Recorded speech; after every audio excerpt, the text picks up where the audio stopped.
Good evening, Panther fans, and welcome to another edition of the Four Man Rush. I'm your main man, Country Kev. With me tonight, running cover three with my brothers, like from my other mother. I got everyone's favorite. We got Smooth in the house with us tonight, and behind the scenes of the Four Man Rush, got one of the day ones that's been really been holding us down here. We got Mr. Cornado James with us. So the rest of the fellas, they got some late night activities. So Monty probably said he'll be joining in shortly. Will a little bit later as well. But until then, we may get Panthers Den to join us. But until then, to be us fellas, get everything started. So come to you tonight, as everybody's well talked about at nauseum so far. The NFL draft just took place over the past 3 days, and the Panthers were able to come out with 7 new players for the team. After months of speculation, mock drafts, and rumors galore, everything finally came to a head, and we finally see what was on the Panthers' mind. So, we're just going to discuss it from our point of view a little bit here. Um, First thing first, we went into Thursday night not really expecting anything because we didn't have a first round pick. First round pick belonged to the Chicago Bears, which ended up being the number one overall pick, which everybody knows by now became, Caleb Williams for the Bears. All right, so towards the end of the round, I was getting ready to go to bed. Got the breaking news that the Panthers have traded with the Buffalo Bills because the Bills was originally 27th, and Kansas City was 32nd. Then they swapped picks. And as everybody knows, Kansas City picked up Xavier Worthy, which should be a cheat code. But anyway, and come to find out, Panthers GM Dan Morgan had already talked with Bills general manager Brandon Beane that, hey, if anything happens, you want to get out the first round, give us a call. Well, that ended up happening. And with the Panthers were able to trade up to the 32nd pick in the first round and was able to draft South Carolina Gamecock wide receiver Xavier Legette. A lot of fans had speculated him to come to the Panthers. Me, myself, hey, I love the pick. He was someone that I definitely didn't mind. It was about 3 or 4 receivers I would have been cool with coming here with the Panthers, but definitely it was a pick that I was really excited for. Glad he's coming here, but we're gonna let the fellas chime in here with us. Canardo, with you making a special guest appearance, and with you also being a South Carolina Gamecock fan, give us your ideas and opinions about Xavier Leggett coming to your Panthers. Oh man, like I said, I've been pounding the table for him for several months now. In the group. You guys know Xavier Leggett. He was the obvious pick. Who else were you going to get at that point? So he's a big physical guy. Um, he had 1,200 yards, man. Last season, I think a lot of the concerns was, he had that big year, but he really didn't do too much else, outside of his collegiate career. But that was a big step right there, 1,200 yards in the SEC.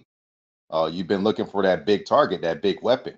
Somebody that when you get that third down and goal, and pass it and get that touchdown right away. Somebody like a Greg Olson. Back in the day, we really haven't had anything like that in a very long time. So, like I said, it was just the obvious pick at that point. It's just a solid playmaker to go along with what we already have, and a big target for Bryce Young, and he needs that right now. He needs all of the weapons that he can get, and to kind of segue into something else outside of it, Xavier Leggett. 3 out of the first draft picks that we got were offensive players. So this is something that okay, they're really showing us that this is Bryce Young's time, man. We got to get him some weapons. We got to see what he's got. You can't have another season like he did last year, like with Xavier Leggett, Jonathan Brooks, and then you have Jatavian Sanders, who I'm in love with, and probably one of my favorite picks in the draft from Texas. And if I had to give him a grade, I would give him an A grade, straight up. I don't think we've had a player like this since Greg Olson. I'm not saying he's going to be the next Greg Olson, but I'm just saying, man, he's a big target, and he's going to do a lot of great things. And I think he could come in, right away and make an impact. That's what I feel about Jatavian Sanders. As far as the draft altogether, as far as grading. And I know I'm going in a completely different direction right now, but I give us a solid B. If we're asking for grades right now, all together. But like I said, man, as far as Xavier Leggett, I think we nailed that one right there. You had to nail that first one, and I'm pretty pleased with everything else. And we'll talk more about all the other players or whatnot. But for the first time in a long time, this draft made sense. All the other drafts in the past, it's just like, man, what the hell are they doing? This doesn't make any sense. But this draft right here, this actually made sense. And it seems like Dan Morgan and company, they actually have a plan, and we're going to see if if they can execute it. Because at the end of the day, you can make all the draft picks you want, but if you can't execute during the season, it doesn't make any sense. So Dan Morgan's done his job for right now. Now it's all about what Dave Canales and the rest of the staff can do, and can they motivate these players, and can they get them back on the right track? And nowadays, it doesn't take really long to get on. We just talked about this before the show. No, it doesn't have to take 3 or 4 years to make that turnaround. It doesn't have to go that way. If Bryce Young comes in and he takes that step forward, they very well could, make a turnaround this season. I'm not saying that they're going to go to the Super Bowl bound. I'm not saying that, but they can do some good things this year, and they can shock some people, and I can see that happening. But I'm very, very pleased with the draft. I give it a solid B. There's some things that they could have done differently, and I know my boy Smooth is going to get into that, and you're going to get into that, and whoever else decides to come on. But I'm very pleased at what we did. It made sense, and now it's all about execution.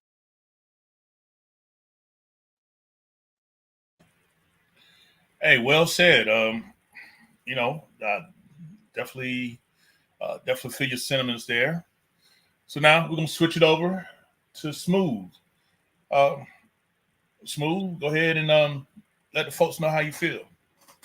Well, me and Greg rarely. I'm not saying I disagree with anything he said just now. He's just way more optimistic than I am. The Leggett pick, of course, there's some excitement about his athleticism and size and all of that, but I mean, you got to also think about developing the guys you already have in your roster. You already got 2 day picks at receiver.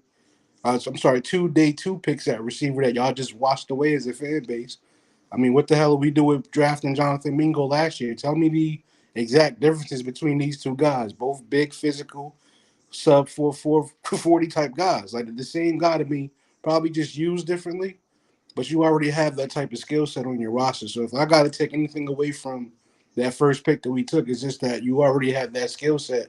I'm more about focusing on who's going to coach these guys up because you already had a guy, elite athleticism, that didn't do shit last year. So go ahead and take a receiver if you want to. I guess we need as many weapons for Bryce as we can get, but I mean, I got to see what this new staff is going to do as far as development. Second pick, running back. I was a huge fan of taking the running back early. I put out like maybe 2 mocks the entire offseason. They both included a running back. It's just that Brooks wasn't my pick, so I can only be but so excited about that. I'm really concerned about his injury history. I don't know if he's going to be what he needs to be, like he was at Texas. To me, the obvious pick to improve your backfield would have been Trey Benson from Florida State. Maybe there is some bias to that because I'm an FSU fan, but nationally he was recognized as probably the best running back in the country, and he was available, and you took Brooks instead. Okay, fine. So it's just like as you go down the list for me, every pick is like, okay, I get where you're trying to go, but nothing has wowed me like that. I do like Sanders. I do like the tight end pick. I think that he brings a skill set that we don't already have in that tight end room. So I think that'll also help Bryce out. You do want to have a reliable tight end. That's a big catch. That's a big catch radius. It can be reliable down the seams and stuff like that. So yeah, that was a pretty solid pick. I think the best pick out of the entire draft is going to be Wade. The cornerback that we took.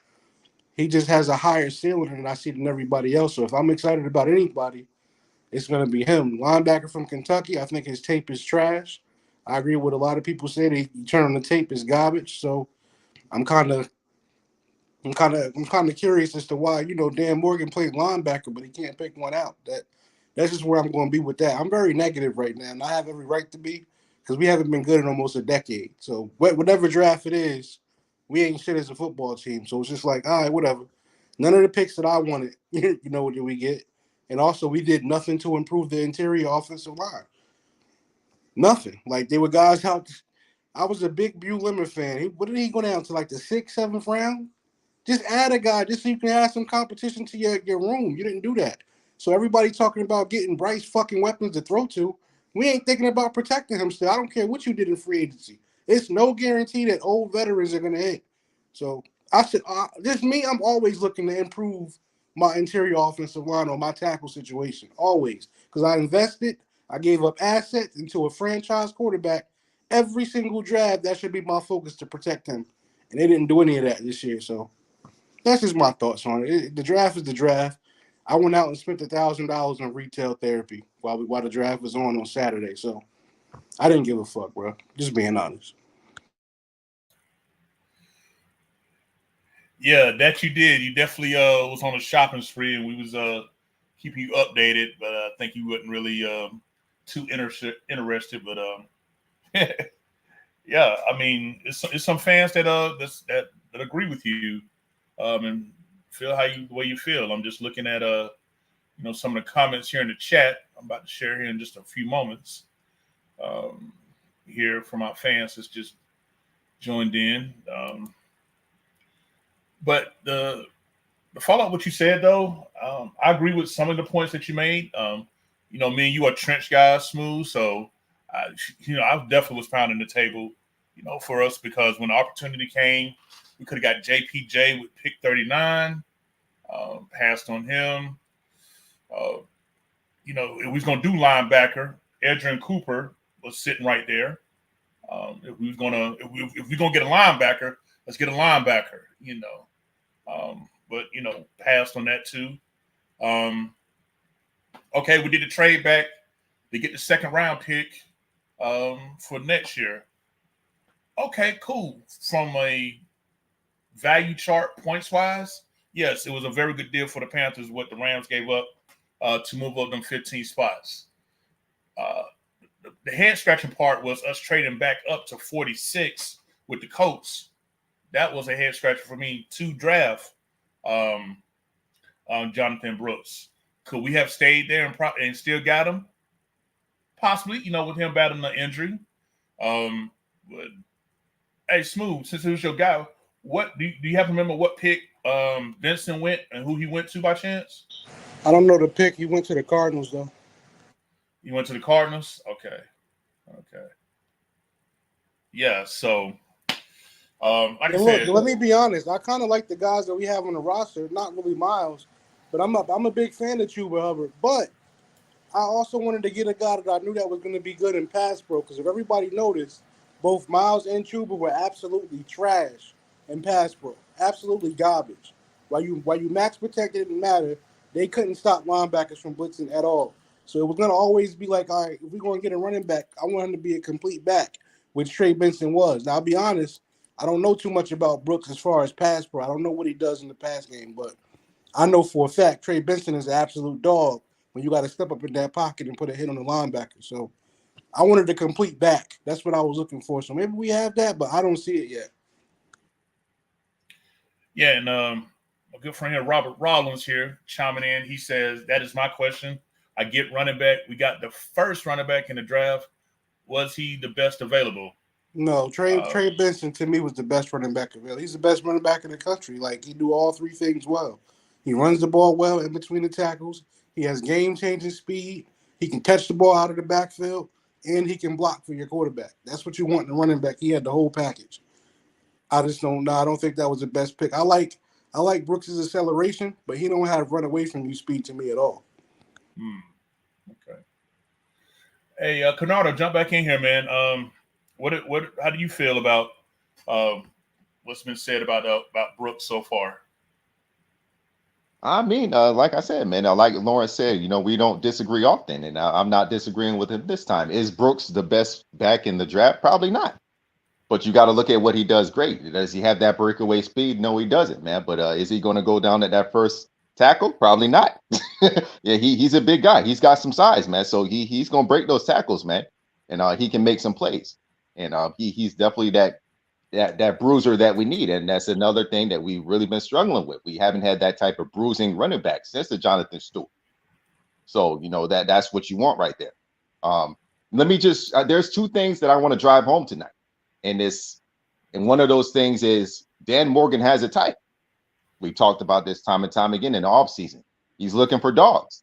I don't think that he's necessarily looking for the most polished player, but he's looking for somebody with a certain mentality, and that is that dog personality. You know, when you hear Trevin Wallace, and I know my boy Smooth is not a fan of his, but he wants to hurt people. He literally said this: "I want to hurt people."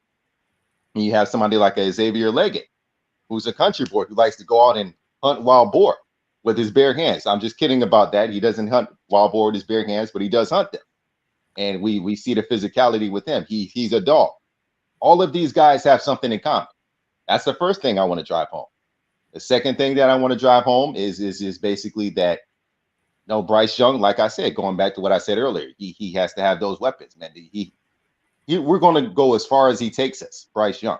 Let's just keep it real. That's what it's all about right here. And like I said, the last year was terrible. He knows that, and he knows that he has to step up to the plate. We did all we could to give him what he needs to succeed. And if it blows up in our faces this year, then they have some decisions to make going forward. So that's really my thoughts on that. But as far as your question about Brooks, I like the pick. It's just would Benson have been probably the better choice? If you're looking for the more polished player, probably so. But there's a certain type of personality that this GM is looking for, and all of these guys have that.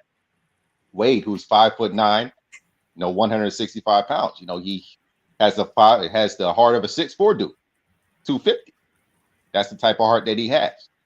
Going all the way down to Trevin Wallace and Jatavian Sanders, and all of these guys, they kind of had that personality. So that's what I care about at the end of the day. Are these guys going to come into camp? Are they going to put their best foot forward? Are they going to give 110%, blood, sweat, and tears? That's what this locker room needs. You need another TD. You need another Luke Kuechly, Cam Newton, Greg Olsen. You need leaders at this point. Being polished and all of that stuff. That's cute, but at the end of the day, man, you want somebody that's a blue collar player that's going to go out every Sunday and give 110% in practice, on the field, all of that stuff. That's what I care about. I agree with you there, Greg. That's a good point that people not going to talk about often. But personality-wise, all those guys do have something in common. They appear to be dogs. But I tell you one thing, bro. I feel like I'm a dog too. I feel like it's a lot of dogs in four-man rush. You're not getting phone calls from Dan Morgan. You gotta be more than a dog, bro. Like some of these dudes is like we don't. I think JD talked about it the most, but like realistically, how many of these guys are day one starters? And I think that's important to think about. And at the end of the day, I do want to know how many more things are we going to need to get for Bryce Young? Because at this point, he has 3 day 2 picks at receiver. Whether you like these guys or not, these are picks that the team invested in to help the quarterback out. He's got 3 second round receivers on his team. Some of those years we could have went and got linemen, but we took receivers in the second round for the quarterback. So you got that. You got you a tight end. You got you a running back. If he don't perform well this year, what the excuse gonna be? And I'm a Bryce Young fan. I'm just saying that I've never been that type to feel like a team's success is solely built around one position and building around that one position. I could give a fuck about that. I think you need skill all over the field. But it seems like the last 2 years, it's been solely focused on helping out Bryce Young, which is fine. You got a rookie quarterback, but how much more help is he going to need when it comes to this draft process? That's my question for the fans. Man, you make a great point.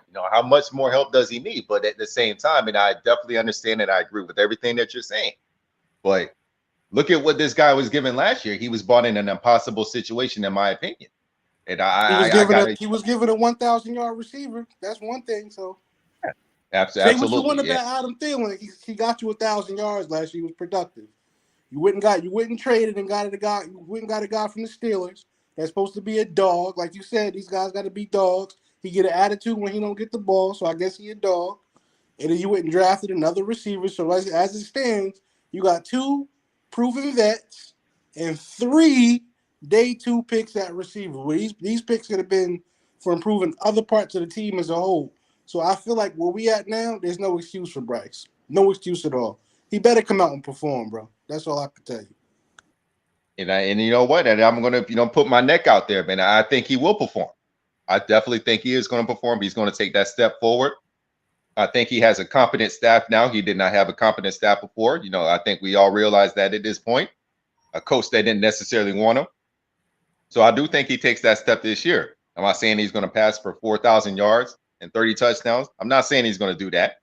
But do I expect him to come out and have a solid season and prove why he was the number one pick, before the last draft? Yeah, absolutely. I think he can show that.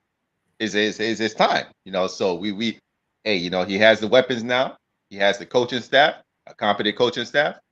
So it's time to take that step forward. And I think he's going to do that in a year too. Definitely. Like I said, we're going to go only as far as he takes us at this point.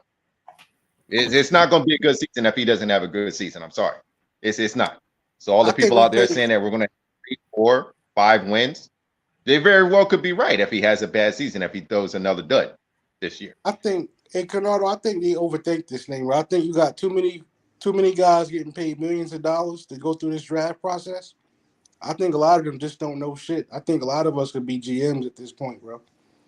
Because I think we overthink the thing. And I think that we don't like, to me, I don't got a rookie quarterback. My primary concern is honestly just protecting him right in his face. He's only like 5'10". So for me, my priority top of the list would have been getting me a franchise center.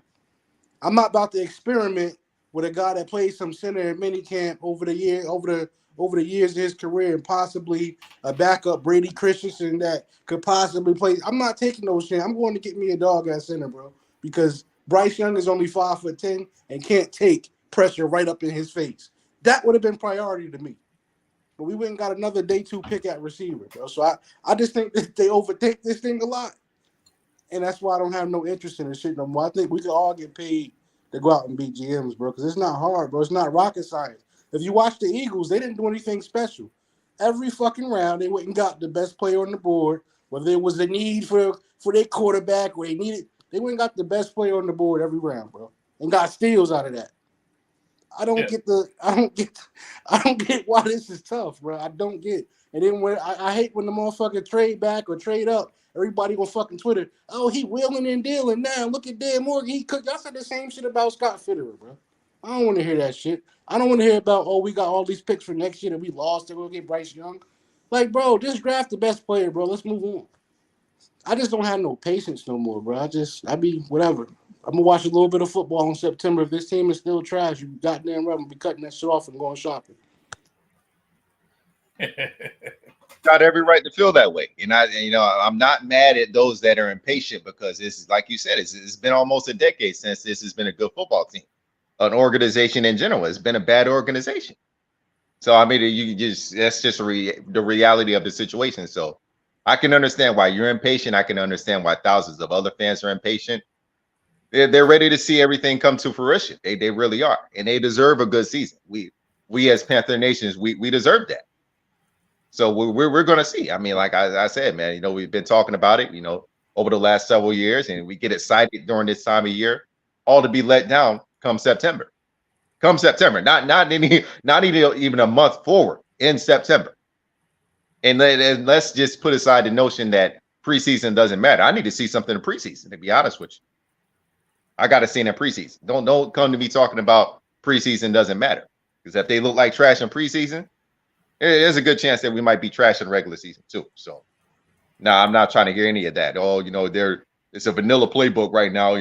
This don't pay any attention to that, man. No, they got to show me something in preseason too. At this point.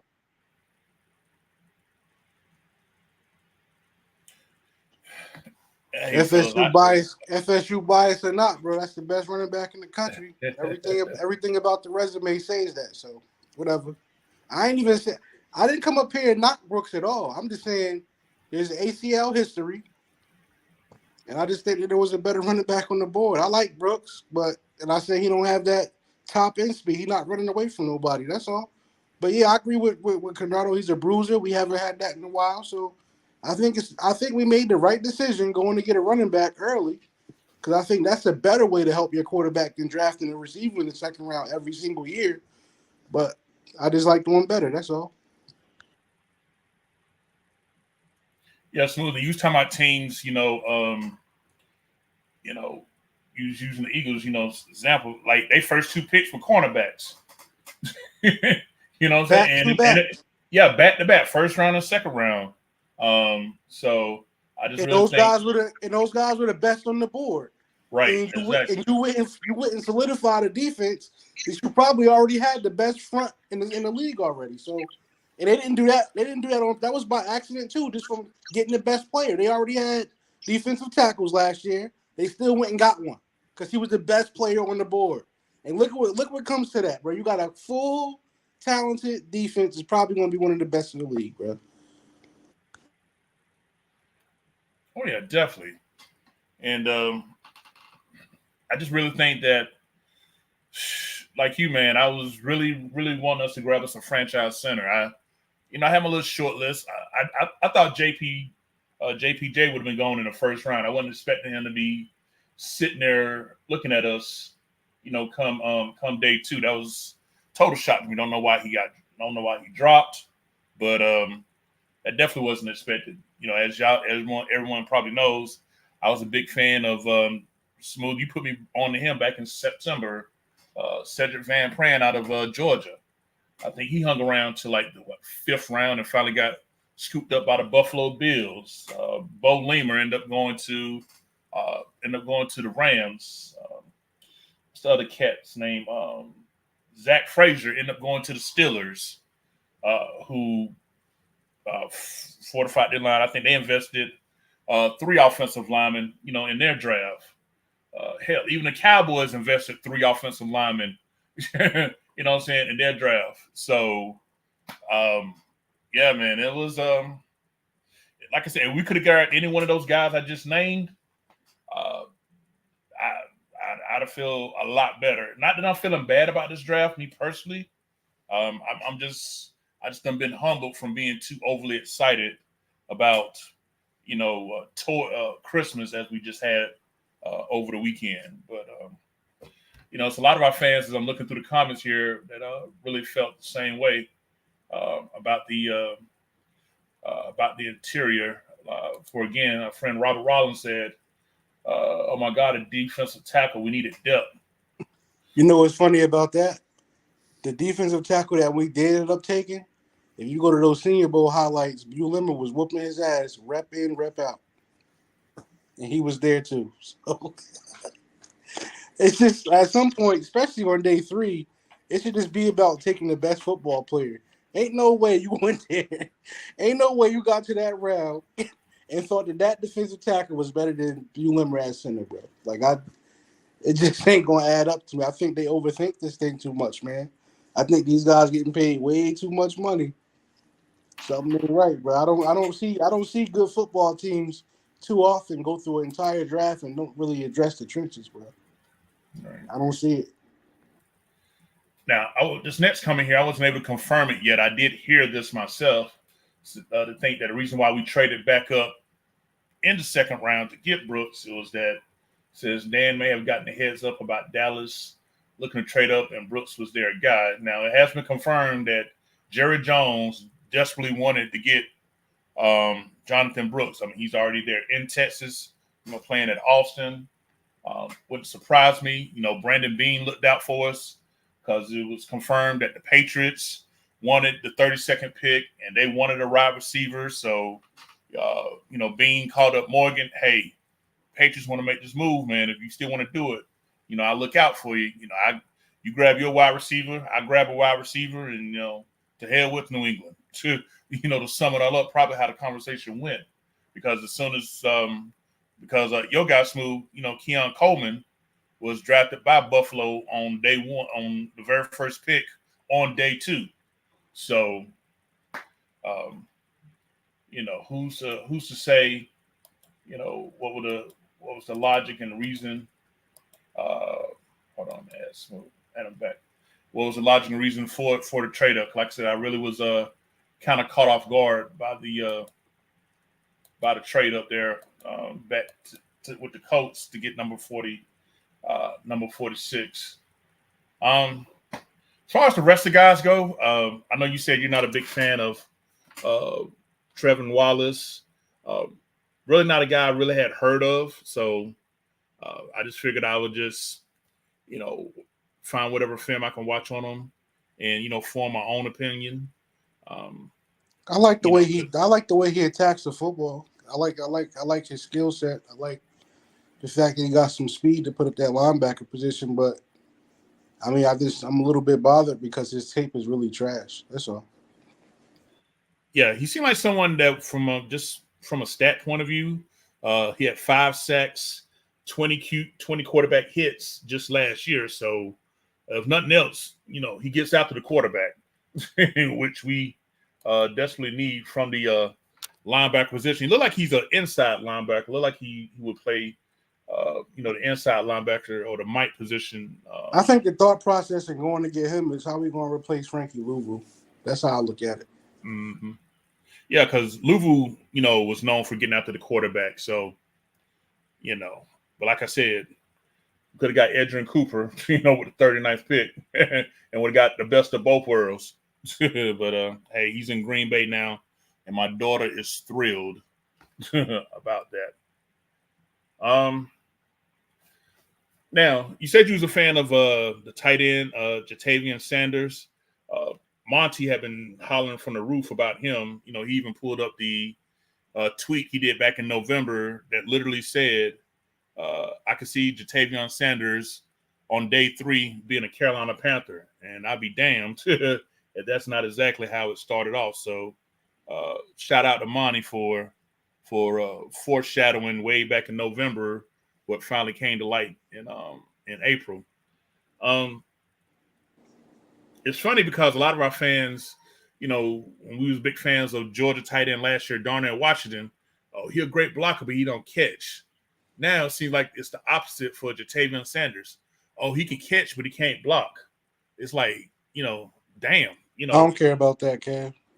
At the end of the day, go ahead and we don't have nobody that can catch the ball in that room. Like, just routinely catch the ball and create yak and create production for the offense. At the end of the day, bro, the offensive lineman is the ones I'm worried about blocking, bro. These motherfuckers got to learn how to block before anybody else. So I like the pick, man. Like I said, just like Canardo, I love the pick, bro. You look at his upside, it's crazy. But I just remember us having similar feelings about Ian Thomas a few years coming out of Indiana. He had a similar tape. So it was like, all right. At this point, it's not too much about the players, bro. I gotta see the staff really develop these guys. That's where I'm at with it. Like I get the Leggett pick. But like you had like last year was a lot of people had similar feelings about Jonathan Mingo. He came out and ran a route into the sideline. Everybody watched themselves away from him. Everybody act like he don't even need to be on the team no more. Like he wasn't a rookie. Like he don't have talent. So it is what it is, bro. And if I get back to Canada real quick, Smooth, you brought up something that got me thinking, and I'm still trying to kind of find out the nuances of it. And I always don't mind referring to you as an O-line guru here. So apparently, the type of scheme running wise you was talking about blocking. Can you tell to the fans the difference, or what is a wide zone scheme as far as blocking and things of that nature? Like because I know it's outside zone, I know it's wide zone, I know it's inside zone, and it looks like the linemen, zone blocking offensive linemen. It don't matter what zone. That's the style that they play. Opposed to like a gap. So if you wanted to compare zone blocking versus gap blocking, cool. But it's more for the skills, the skill position to understand what they're doing as far as wide zone and all that. We don't even know if we're running that shit. I know Canals like to run that shit in fucking in Tampa, but I don't know what the hell we finna do, Kev. Like, because I'm looking at this. I'm looking at the skill set our offensive linemen have here in Carolina. One thing that throws me off is they're not all on one accord.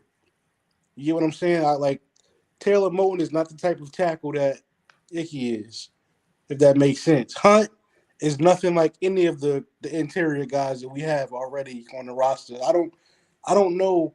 To me, if I open my eyes, look at the roster as it is, I wouldn't be talking about no zone, no wide zone, nothing. The way Hunt is, 6'6", 330, I think he is. I'm just pounding that fucking football. Power. Icky's a powerful guy. I would be running power all day long. I don't know.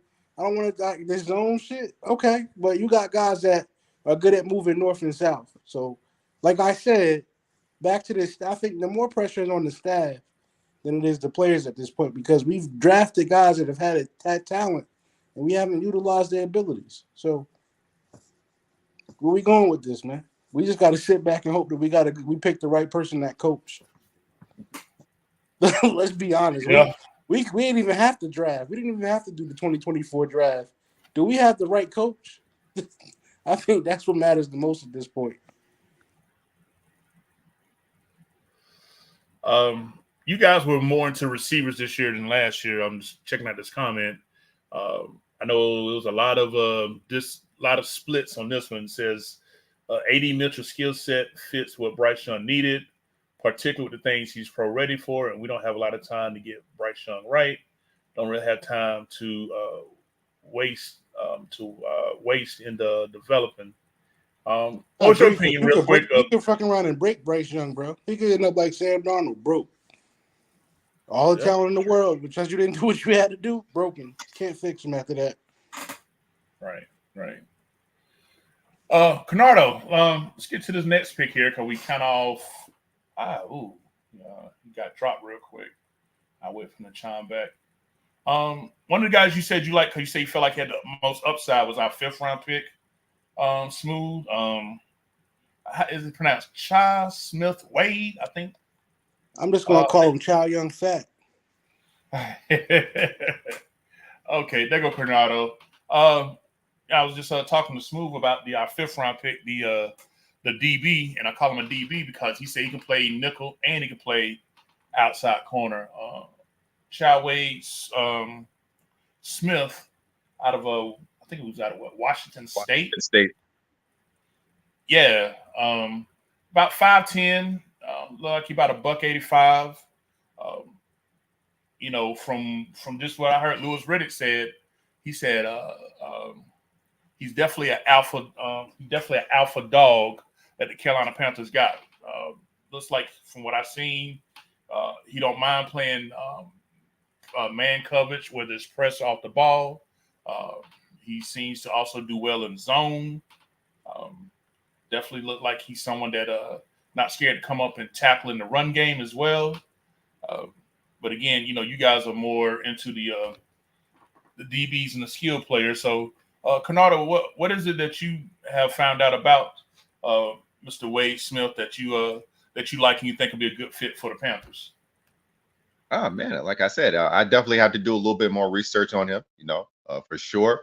But like I said, he fits that mentality, the dog mentality. Like I said, he's small. He's definitely got to get his weight up a little bit. That's for sure. But let's be honest, he's not going to be stepping on too many toes right now. Nah, that's this. I mean, you of course you got Horn, but how many other toes is he going to be stepping on? So this is somebody that might be able to come in right away and make an impact, and I think he can do that right away. There's a few guys that I think is going to come in right away. I know a few of us people in the group have been saying, "Oh man, the only person that's going to start is Xavier Legette." There might be a few others that can come right in and make some type of impact, and I do think Wade is one of those people that can do that.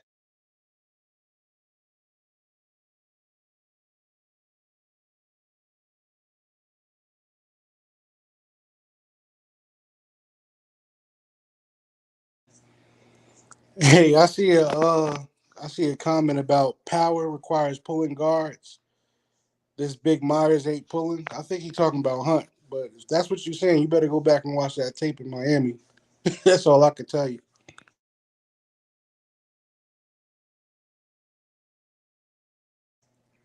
For Hunt size, he's actually very, very good in space. Very good in space. Yeah, because if I'm not mistaken, Miami ran a lot of zone down there, zone blocking. I didn't see too much power with him. So, but he was one of the guys that when we was in free agency before we signed anybody, that I kind of had a eye on and see if maybe we had a chance once I found out that the Dolphins weren't going to resign him. He said, "No, I'm gonna go to Carolina and get that bag, fleeced us." 5 years, 100 million, 62 million guaranteed. Mm-hmm. Hey, When you a bad football team, you got to overpay for everything. So yeah, it's a tax. Okay, here I found a comment here from Mark Drake. Power requires pulling guards, and he said, this big Myers ain't pulling. But Smooth, this is one of your guys from a few years ago. This comment right here from Panthers Blue says, curious in your opinion of Mekhi Becton going to the Eagles as a swing tackle to see if Stoutland can fix him. You was very adamant. I remember that draft where Mekhi Becton was in. You was very vocal about the Panthers needed to take him with that pick. I know things didn't work out with the Jets. Who knows if it was if it was just, the Jets just been a toxic franchise. that got something Or to do with it, but it's more so on him. Okay. He got to want to be good at football, bro. Like that's on Mekhi. He don't. I know he's had some problems, maintaining his weight. I mean, focus, man. Some guys want it, some guys don't, and unfortunately, Mekhi hasn't shown that he really wanted to be one of the best tackles in the league. So, can Stoutland fix him? I think he can make him a better football player, but the only person that can really fix Mekhi is Mekhi.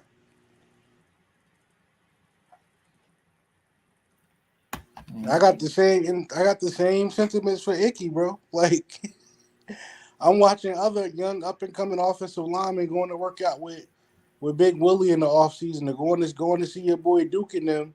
And my boy he in speed camp. He in speed camp. Well, who he was in speed camp with, bro? He out there working out with receivers, bro, in the offseason. It's like, all right, bro. How good you want to be, man? It's up to you. It's up to the young guys sometimes. Yeah, Smooth, one of your biggest fans here, Bill Spire, said, I'm right there with you, Smooth. I ain't getting sucked into the hype again.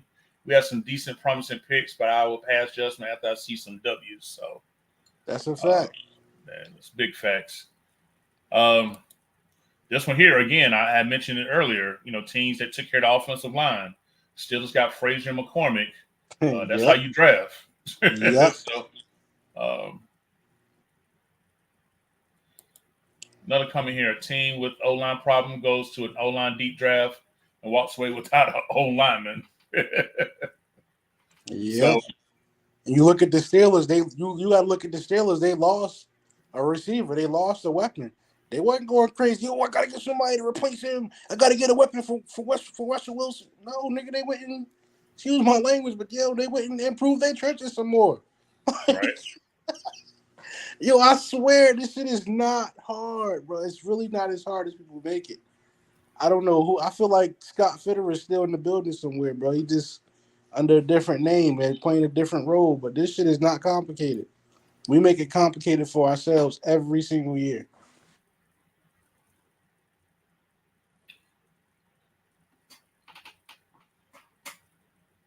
Yeah, well, um, like I said, these are the groceries that's been ordered. We'll see what type of coaching staff we got coming through. Hey, Canardo, let me ask you this. I know you say you got to keep looking up on other guys here.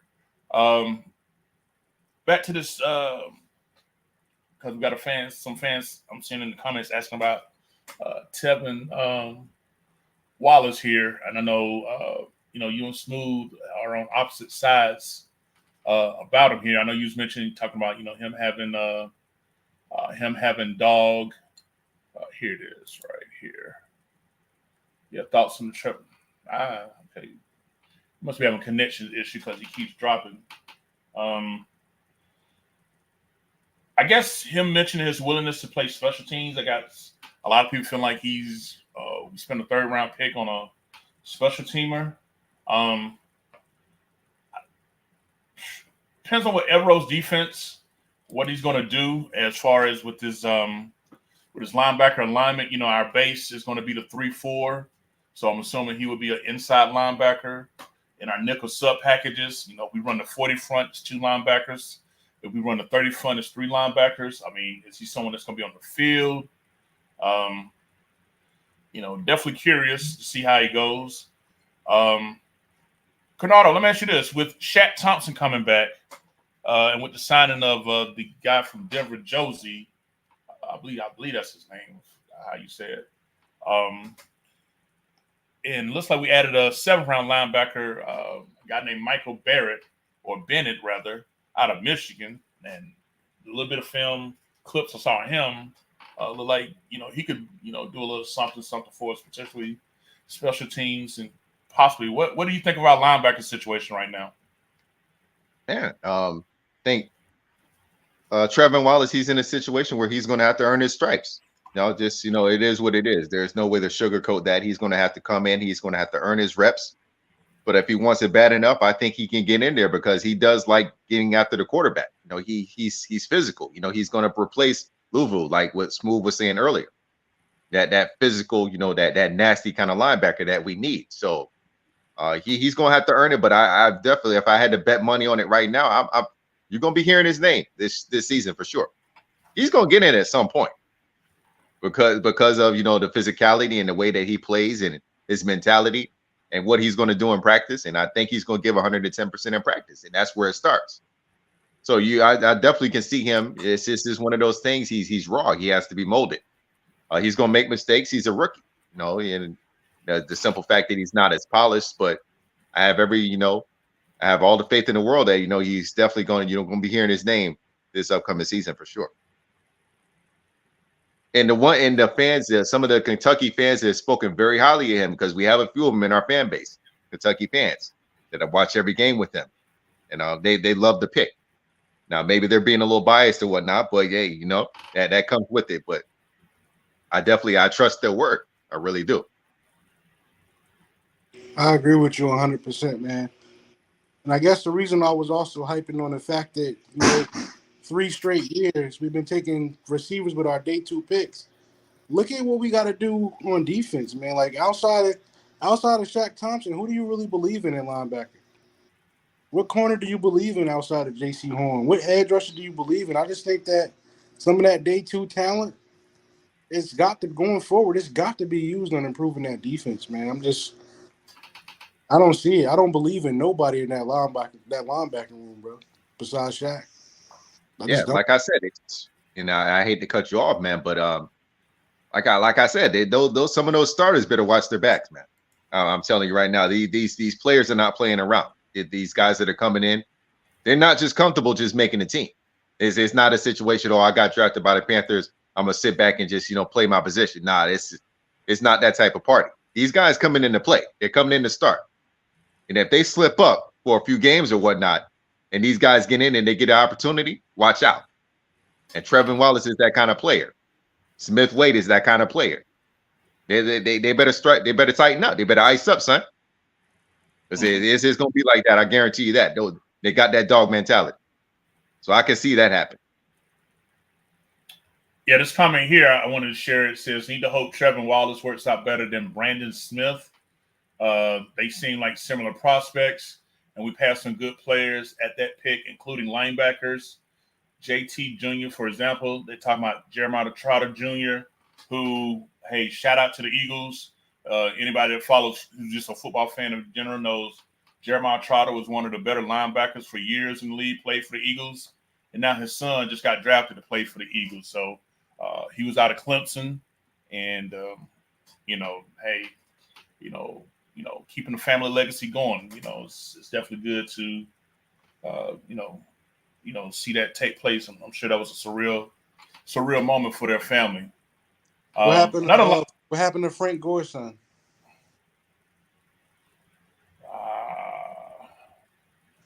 I don't know. Let me look that up real quick here. It was Frank Gore Jr., right? Yeah, if he ain't get drafted, you better be talking about bringing him as an undrafted rookie, bro, because he a baller, man. But I don't know, man. I like the draft. He got drafted by the Bills. The Bills drafted him? Uh-huh. Okay. Seemed like some of the teams around they drafted him as he He went on. I'm sorry, he went undrafted. He says he signed as an undrafted free agent for the Bills. Okay.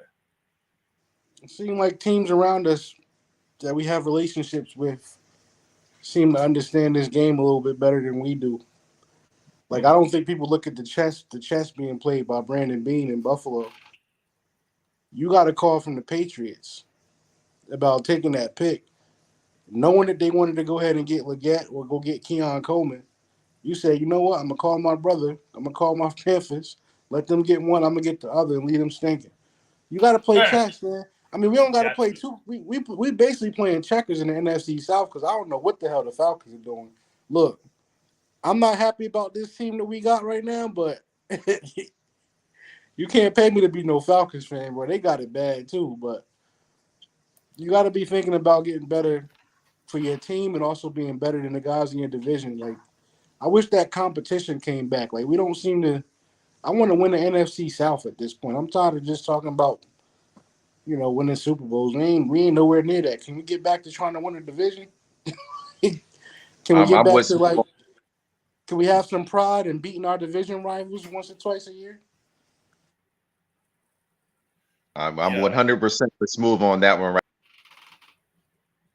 Right. He went out again. He must be having connection issues. Yeah, Sonic Hussein was one of there, right? Which, yeah, I would love to go 6-0 in the division just once, just to beat our chest, because nobody else has ever done this in the division. So, but yeah, go ahead, Canardo. Finish what you were saying. Yeah. I'm with smooth on that 100%. Everyone's talking about the Super Bowl, man. We need to get back to winning the division. That's what's most important right now. Can we get a wild card or something? It's just, and we got to crawl before we walk at this point. There was a time where then at one point we won 3 division titles. I would like to get back to something like that, for sure. We got to crawl before we can walk again, man. But it all starts this upcoming season. We got to protect this house. We got to protect Bank of America Stadium. And I think it's up for the taking. Like he said, my boy Smooth with the Atlanta Falcons. They're not looking too scared right now, man. It just says New Orleans, Tampa Bay. It's just one of those things. When are we going to break through again? Is it going to be one of those situations where no one wants to win the South again until the last few weeks? So I mean, let's not let that happen again, man.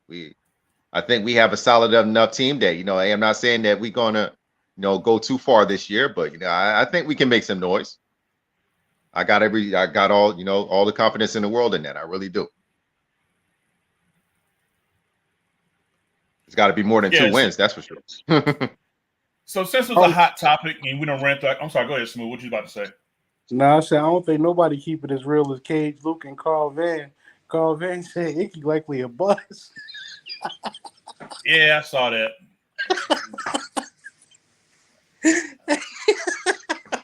I was gonna slide on past that, but hey, you gotta be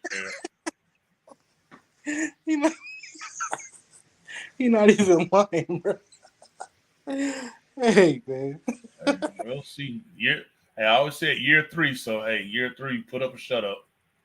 But back to the hot topic. We done kind of went through our picks real quick as we start to wrap this bad boy up. So you bringing Smooth. You live in Atlanta. You got the kind of the ear of what be talking on sports radio down there. Seems to be a divide about this pick. I know you were saying you wouldn't want to be them, but it seems like the logic that's being viewed, and I guess I just want to kind of have a conversation about this logic. You too, Cornado.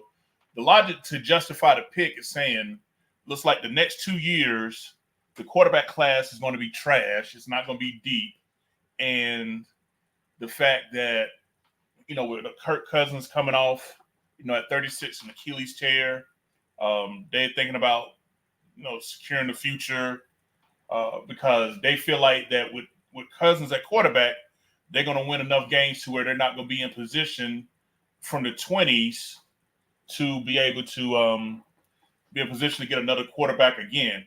Again, I'm just playing devil's advocate for the sake of conversation. Canada, I'll start off with you. Let's just say, and Scrubby Scanner said this, as a Falcons fan, how would you feel if you heard this was the logic explaining why they took Michael Pence at number 8, that y'all doing this as a long-term move for the future? How would that have made you feel as if you was a fan of the team. I'm gonna keep it all the way 100 with you. If I was a Falcons fan and I saw that pick last Thursday, I would be buying a new television this weekend. I would have been buying a new television. I don't care how you slice it, and a lot of the Atlanta Falcons fans have been making excuses. I don't care if they're listening right now. That pick was trashed. There's no way that you can justify making that type of pick. If you wanted a quarterback that bad, you could have waited and got Rattler or somebody like that. I mean, you could have picked really anyone. You had other pressing needs. This guy has several injuries over the years. He has an ACL tears, and you're saying that he's going to sit for the next 4 to 5 years. When you picked him at number 8, you can't justify that. I'm sorry. And he already near 30. And he's pushing 30. He's pushing 30. So how on earth do you justify that? That's stupid. And this general manager, he's going to lose his job after a while. I'm sorry. It seems like a nice brother and whatnot, but you can't make too many picks like that and they fail and you keep your job. He's gonna be right here on a podcast with us or something like that after a while if he keeps up with that. But I mean, I wish the brother the best. But when you piss off your franchise quarterback right now, Kirk Cousins, who's not happy about this, you're putting yourself in an awkward situation. And I don't think it's gonna work out too well for them, because what if something does happen to Kirk Cousins? And he has to step in before he's ready, and he's not ready right now. So then what? It's just I can nitpick this all night, but it all really circles back to the point that this pick made absolutely no sense at all. You had other pressing needs. I can understand, you want to talk about next year's quarterback class is going to be trash or whatnot. I don't give a damn. You're playing for right now. And this is why the Atlanta Falcons have found themselves in the situation that they have been the last several years, and they haven't been able to win a damn thing because they keep making boneheaded decisions like this. This is terrible. This is as bad as it gets, man. Last year, I mean, golly, that wasn't the best pick either, but at least the boy produced a little bit. But this one right here didn't know. They'll get on us in that little trash talk group or whatnot. But I stand on what I said. I stand on that. Stand on business. You talking about? But I want them to keep making bad decisions. And I think they will keep making bad decisions. As a Panthers fan, we should be celebrating this. But yeah, keep it up, guys. Keep making stupid decisions. Puts us in better. I've been able to check the temperature because I had the day off the past few days. I was actually watching some of the draft with my boy. He's actually a Colts fan, but we were at a little bar watching, of course, around a bunch of Falcons fans. They're not happy with their draft. They're not happy at all. I don't care how you want to spin it. If you wanted to go get Penix, you knew first of all, you knew you had the 8th pick in the draft. You knew you was going to get a shot, a realistic shot at one of these quarterbacks coming out. So if you knew that already, what was the point of giving Kirk Cousins all that money? Obviously, Arthur Blank is getting older in age. He wants to win now. So I think there's some disconnect between ownership and the GM, and I think that's a recipe for disaster. I can tell you that firsthand because I'm a Panther fan, and we've been had issues from ownership down to GM. So I don't see it looking bright for the Falcons' future at the moment.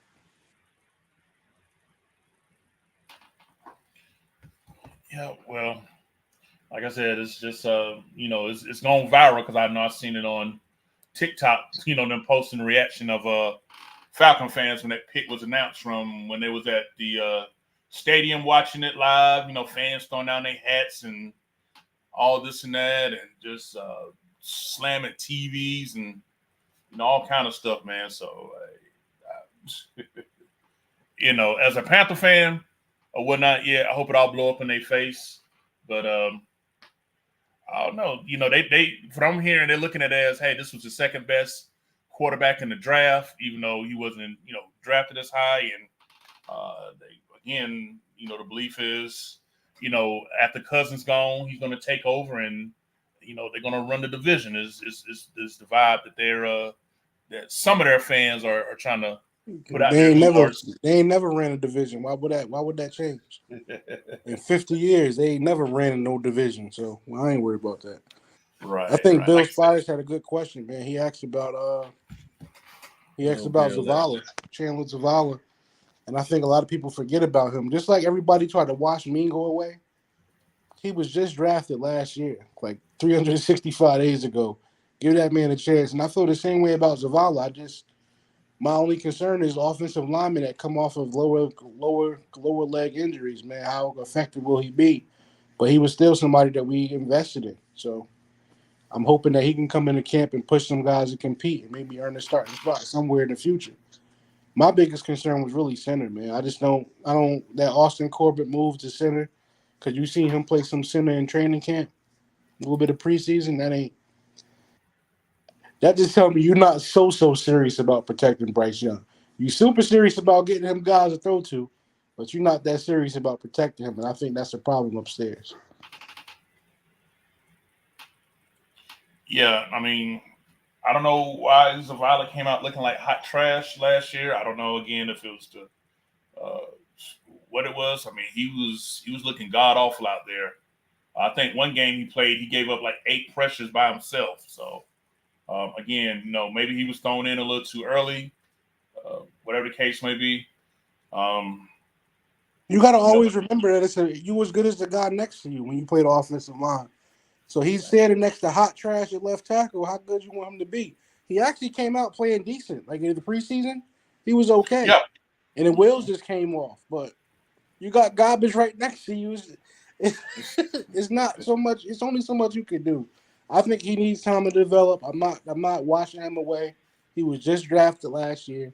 I feel the same thing about Jonathan Mingo. Like, give these guys some time before you just call them trash and want to move on. Icky was a different story. I gave him his time. I gave him his rookie year.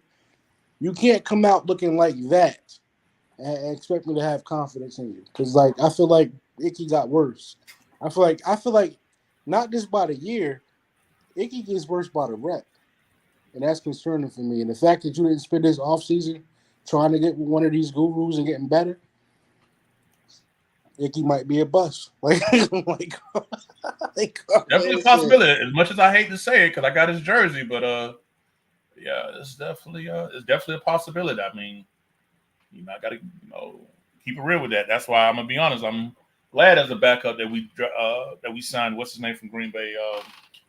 Was it Yosh Neiman or whatever? Plays swing tackle, but he's particularly a left tackle that can play both. So I don't know. Hey, early in February, I was an advocate of bringing in competition for Taylor Moton too. Oh, Not because he's playing bad; he's just getting older. Like, you really want to keep paying him a bunch of money to be average? But that's really what he is. He's an average right tackle in the league. He's not. I think his best attribute is that he's been reliable and he's been on the field. I think that's yeah, his best he has attribute. But since you don't. starting, he has not missed a snap. Like he has played every snap. That's I like, think that's a very underrated quality. But you don't. I don't see that we scheme to play around him. I don't see like I don't. I never seen like we need to go get first downs. We gonna run behind Moton. We don't do that. So it's like, I would like to bring in some competition. I would have drafted me a tackle, especially this draft. You see how many tackles went between round 1 and 2? This was yeah, definitely a tackle draft, bro. But it was definitely a run on him. it's a tackle draft. It was an offensive line draft. Quietly, everybody talking about how deep the receiver class was, but it was a pretty good offensive lineman class too. And we didn't take not one. So Not all right, one. not Yeah, one. Not one, no. Like not one. Okay, you're not serious like, about protecting Bryce. like, I'd have been happy we'd have just grabbed somebody in the 7th round. Just say we got one. You know what I'm saying? Yeah, because it was good talent. Because surprise, like you don't see this often, but there was a lot of good talent in that 5th to 7th round range still, and we didn't take not one. So it was like, all right, how serious are you? How serious are you about protecting your franchise quarterback? I don't think we're serious at all. You don't just go spend a ton of money on the guard and tell me that you're serious about it. It's a whole process, bro. You went and got you a guard. Now let's go to the draft and keep adding to that. But no, we want to keep drafting receivers all day. Okay. Like that's Bryce Young's problem. He had 1,000-yard receiver already on the roster. The problem is that he don't have not one weapon to throw to. Okay. What the fuck is the point of drafting day 2 picks then? What the fuck is the point of Terrace Marshall Jr. and Jonathan Mingo? Like what's the fucking point of drafting those guys if your intentions aren't for them to become good weapons? You took them early as fuck. Right. Kennard, I want your opinion on this one. I brought this comment up by Braxton Jordan through Facebook. Now, let's just take this at face value, and let's just say that this is what's I'm about to read was true. He says, I spoke with one of his teammates, speaking of Zavala, that was with him at North Carolina State, and he said Zavala had told him that the Panthers linemen last year were confused with the schemes that they were trying to run. Don't know if that has something to do with it or true, but that's what I was told. Now, I'm bringing this up because Smooth, I know you was working a lot when this came out, so I don't know if you was able to hear about it, but it came out about a month ago that apparently the reason for the offensive mess we had was that every week Frank Wright, Thomas Brown, and James Campen will literally be in heated arguments over what type of scheme or game plan we're going to run for the week. And apparently that's what led to a lot of the confusion. Like, for example, week 1 in Atlanta, they said that they hadn't practiced a whole lot with that pistol formation, but that's what Frank Wright wanted to run. And, Campen was pissed because, he had his guys prepared to, block a different way or, however it was. And it just seemed like the three of them were never on the same, agreement on our weekly game plans throughout the season. So which would explain why we struggle to score 10, 13 points, if you ask me, because if these coaches ain't got their shit together, there's no reason that would explain why we look like absolute shit, But Canardo, give me your opinion on what you think about this comment that it seemed like that our linemen were confused on the schemes, if this was really what happened. I'm going to have to say I believe Braxton. I believe that he's telling the truth, and this is what happens when you have too many cooks in the kitchen. And I do think that had a big effect on the way that Bryce Young played, and that he was just flat out confused at times.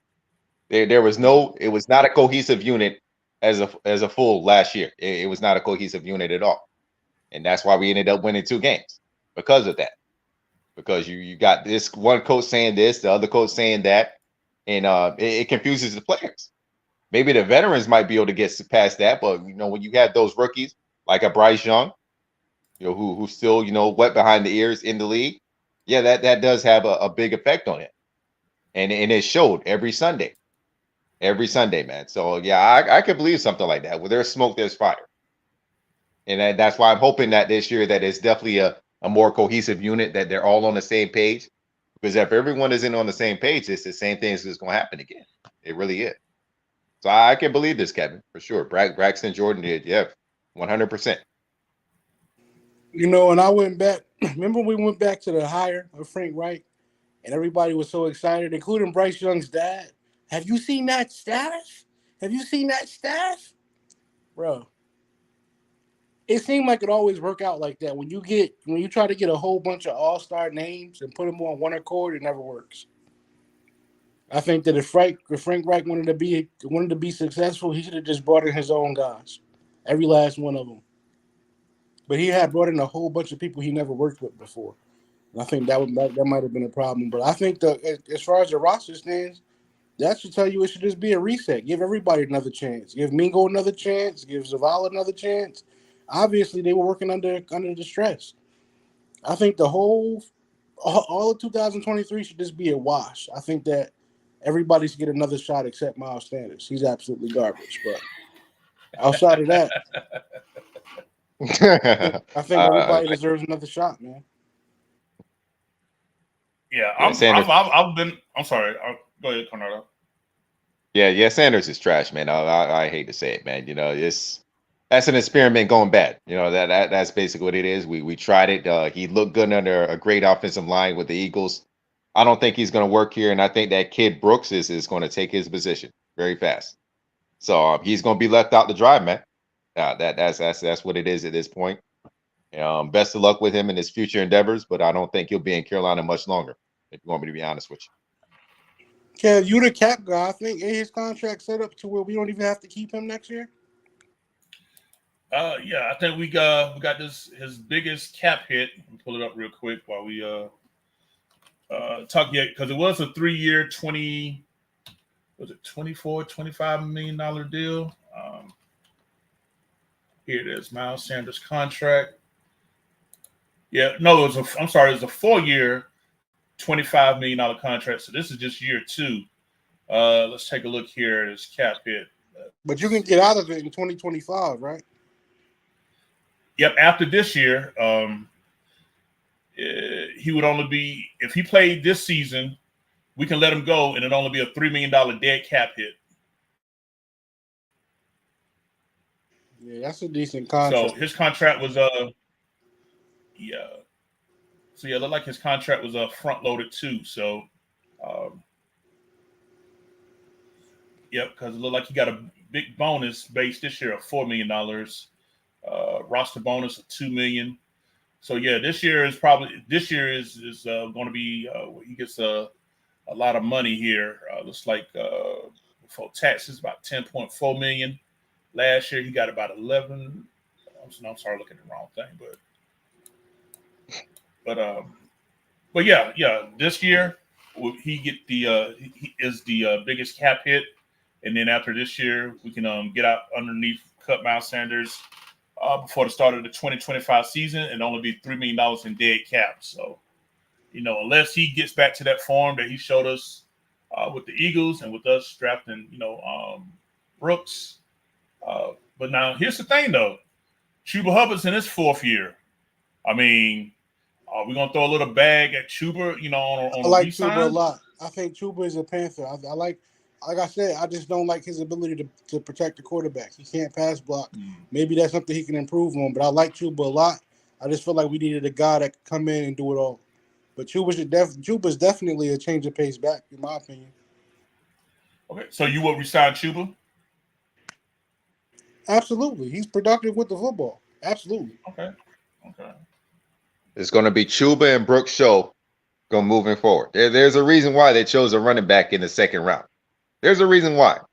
And it's because they don't believe in Sanders anymore. I do believe in my heart of hearts that's why they chose Brooks in the 2nd round, or in the 2nd day. I believe that in my heart of hearts. Bye Sanders, man. It's been great knowing you, but it's And it's time to go.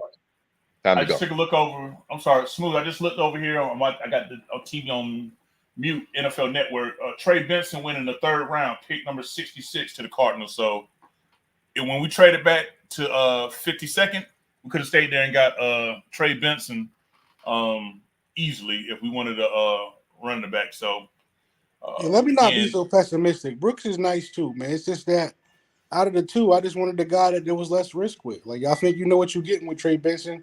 You just got to hope that Brooks is going to be fine off the ACL. That's it. But he's a dog. He's a guy that you can put the offense on his back, because I think honestly that's what we need to do. Like, I understand you invested a lot in Bryce, but take pressure off of him. I think Bryce operates best out of like moving around, moving that pocket, give him some play action. But you got to have a solid run game, man. You got to have a game breaker. You can't rely on Bryce's arm to push you down the field every single drive. You need a guy that can come in and move those chains routinely. So I think Brooks can do that. He's definitely a bruiser.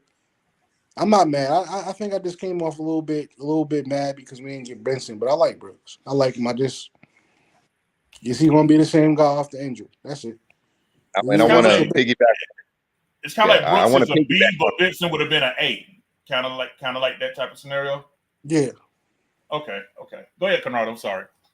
Yeah, I want to piggyback off what Smooth was saying. And yeah, I mean, you really can't rely on, Bryce to throw 40, 50-yard bombs every time. But I think that's why you brought in someone like a Xavier Legette who can, catch those short passes. Or you bring in somebody like a Brooks who, can catch the ball out of the backfield and as far as run as well. So, you have those type of weapons as well. Those short passes, that kind of, the direction that Dave Canales wants to go. So you have the weapons to do that now, where you're not going to have to throw it downfield all the time. And obviously you're going to have to take some shots every once in a while. But Xavier, yeah, he excels at those short passes, and he might be a bigger guy, but he can take it 50, 60 yards now. Don't be shocked if you see that a few times. He can do that.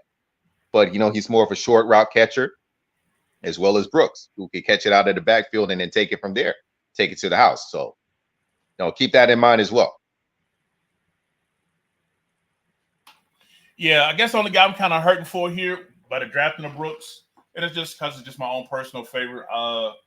Raheem Blackshear, man, I was hoping he can find a way to get some carries, but he may be the odd man out now. Even though I think he could definitely take advantage of the new kick return rule. Um, him and ISM.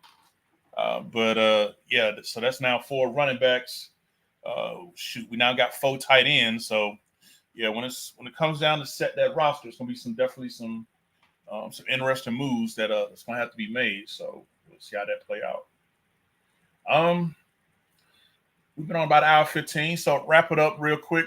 Start with you, Smooth, and then you, Canardo. Overall, now that we've gotten the players and undrafted free agents, um, in you guys' opinion, what do you feel like needs to happen in order for the Panthers to have a better 2024? Not necessarily, and I hate saying this because it's all about winning. 9-8 would be a godsend, but I'm not even gonna try to predict that far. But what do y'all need to see out of the Panthers this year to feel like that this was a successful season, record-wise aside?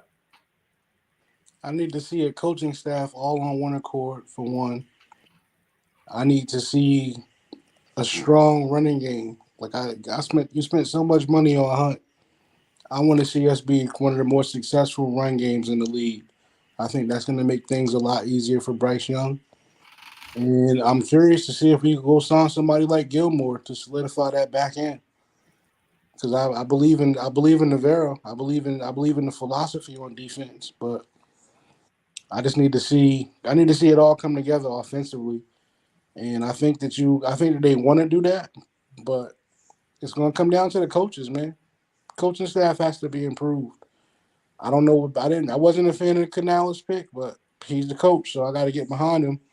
I just got to hope that there's going to be some type of cohesion within the staff.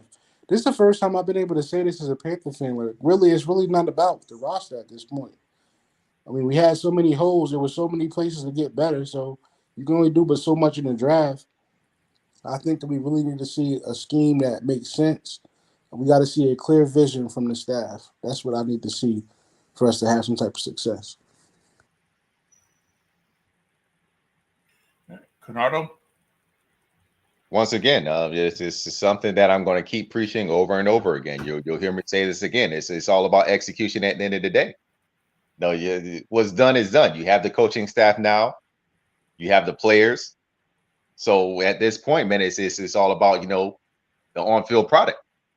And I hate to put so much pressure on Bryce Young, but it is what it is. When you gave up as much as you did for someone like that, he's got to play at a high level. He's going to take us to the promised land. He has to do that, and he has to play at a high level. So, it starts with him. I think he's the head right now. And like I said, if he comes out bombing away 3,500, 4,000 yards, man, you might very well find yourself in a wild card position. Now, I'm not ready to make a final prediction yet, but if he comes out on fire like that and he's cooking out there every Sunday, you'd be surprised where we can be. Like I said, it doesn't take long to make turnarounds nowadays. If you get the right quarterback and you have the right system, the right coaching staff, it doesn't take 3 or 4 years anymore. It doesn't. So that's really what I'm looking for right now. I'm going to be paying close attention to the preseason. Like I said, I'm paying attention to the preseason now. You can't go one and how many preseason games is it? 3 preseason games or 3 for now. There's talk that Roger Goodell want to drop it down to 2 and have an 18-game regular season with 2 bye weeks incorporated, and have Super Bowl be on President's Day weekend because everybody be off on that Monday. So that was something that was mentioned while we was all caught up in the draft this week, is that Roger Goodell is seriously thinking about putting it before the owners.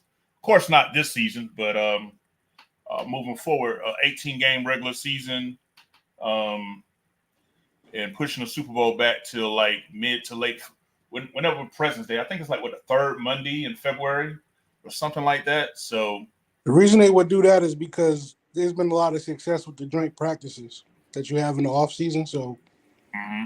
I mean, they work for us. I like the joint practice philosophy. So if you can do that, you can kind of lower down on preseason games, but it's not conducive for the players, in my opinion. Like I think you need at least 3 to 4 games to get right. But it is what it is. So at the end of the day, for the NFL, it's all about making money. So they're gonna try to make as much money as they can. You ain't gonna do that in Carolina when tickets was $10 last year, though. I'll tell you that much.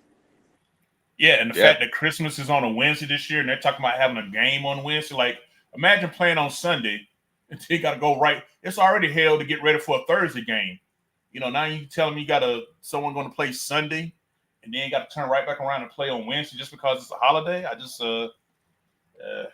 about I'm money for them. yeah, I'm okay if my football is only played on Sundays and Mondays for me. That's Quick question is: did they move training camp? Is it not at Wofford this year? Nah, it's going to be at Charlotte from what I'm hearing and what has been mentioned. Where they got the bubble at, they're going to be setting that up to be where training camp is. So, Yeah, that's an even farther drive for me, man. God. man, catch one of them flights, man. Stop playing, man. I'll pick you up. Probably what it's going to have to be, but I like the idea of Wofford, man. That's only a 2 hour drive for me. Hey, man, I got room in the freight line. I'll toss you stuff in there, man. I got I you. thought they was talking about moving it to Clemson or something. That would have been No, cool. Fan Fest is going to be in Clemson this year. I Oh don't yeah, think I'm going to make a ride to go all the way out there. I'll be there for that. That's an hour and a half for me. Okay. Canardo, we need you to come up for a game, man. I'm gonna definitely try to pull up this season for sure, man. Like I said, it's nice to watch it in the comfort of your own home, but it's nice to be in the atmosphere as well. So definitely going to try to pinpoint some games and try to make it there. My sister doesn't live too far away, so kill two birds with one stone per se. Oh yeah, definitely. Because this is season, fellas, and then we're gonna wrap it up after this. We got 9 home games this season. So as you know, with the 17-game schedule, we rotate. 8 home games one season, 9 home games the next season. So last year it was 8 with 9 road games. This year it's 9 home games with 8 road games. So just to let you know, outside of our 3 divisional opponents at home, them stinking ass Dallas Cowboys are coming back. We're playing the NFC East. Smooth. I know. I think your grandmama came down for a game, or you went with her last time we played the NFC East. So To the Giants. we got the Cowboys. I'm sorry. I took my grandmother to 2 games. I took her to the Giants the year that we were blowing them the fuck out. The Super Bowl year, we was blowing them out, and they came back in the end. Me and my grandmother was at MetLife for that game, and then 2015. I took her to Charlotte for the Giants at home one year. Right. And that was like, it was the middle of the wintertime, but bro, it was hot as fuck that day. It was like, right. I remember that. In the stadium, it was hot, man. And I also took my Yeah. dad to the Vikings game last year. That was pretty fun. I got to get up with y'all. We gotta do that again, man. Yep. So here's the thing, Cowboys. Now I'm gonna say this here, it's a little secret among us. I know our fans will listen here. That quote unquote home game against the Giants, that might be our game in Germany. So we'll wait for the schedule release when it comes out in a couple of weeks here, because I think we're the only team that hasn't did a home game overseas just Hey, yet. listen, dog. My brother was stationed in Germany for 3 years. I'm definitely interested in going to Germany, man. I'm definitely, especially for where I'm at in my life and what I like to do. Yeah, Germany might be a nice little wave, man. Yeah, I just got my passport in February, so it's definitely an option. But the home games this year are Cowboys, Giants, the Chiefs, and the Chargers. So we got the AFC West and the NFC East we're playing this year. We got the Cardinals at home, and we got the Cincinnati Bengals at home. So those will be our home games on the road this year. Outside our division opponents, we're going to be at Philly. We're going to be at Washington. We're going to be at Denver. Now, this is a game, Smooth. Been out here before. We at the Raiders. So look, hey, Canardo, hey man, we might need you to work something out when the schedule come out, man. You need to get 4 days off, man. Come with your boys to Vegas, man. Vegas is always a good look. Got to make one promise though. What happens in Vegas stays in Vegas. You know, if we Oh can make yeah, that promise, might be able to make something happen there. guaranteed. Yeah, Man, and we go back to the Chicago Bears too. So that's when we're gonna be able to holler at Caleb Williams and was it Ordonez and DJ Moore and the crew. So that's also an away game. So just to give I y'all know guys we a head up. wrapping up, Kev, but this conversation is all about the product that we get presented, bro. That's going to determine how many games I go to, where I go to. If this shit don't look nice in September, bro, I don't know what to tell you, man. I'll probably just be going for fun. Hey, I don't blame you. Like I said, the team hasn't earned the right to earn your interest like that. So hey, it would behoove me. I wouldn't even be mad. But like I said, a chance to go to both Germany and Vegas in the same year. Hey, count me in for real. I'm definitely with it. But I Let's appreciate see. y'all getting on with me tonight, man. We gonna keep pounding, even though it ain't much to look at. Just gotta hope it get better. Yeah, man, I kept you boys up past your curfew. I just looked. It's 11:32. So, Canard, I know you off tomorrow, but I'm sure you got plans already. Absolutely. It was fun. I really enjoyed this. Really did. Yeah, we're We gonna gotta jump in the get you chat. on. We gotta get you on a little bit more often, dog. Yeah, I'm definitely gonna try to make that happen for sure, my brother. I appreciate it.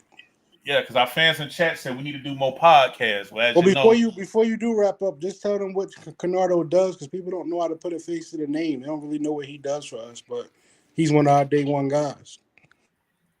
yeah. So for those you don't know, Canardo is our business and marketing strategist for the four-man rush. He was the one that was able to lay the foundation down for how we market and how we come across on different social media sites. He's the one that's been responsible for going over any of our endorsement deals, with the other companies have reached out to us to do over the years. He's basically like the executive producer role for the four-man rush. You know what I'm saying? He's behind the scenes, as you see, no face, no case.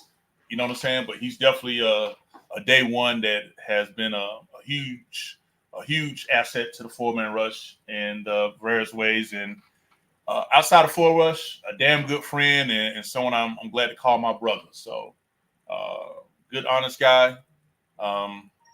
Couldn't find a red flag for him, even if he wrapped himself up in one. So just overall,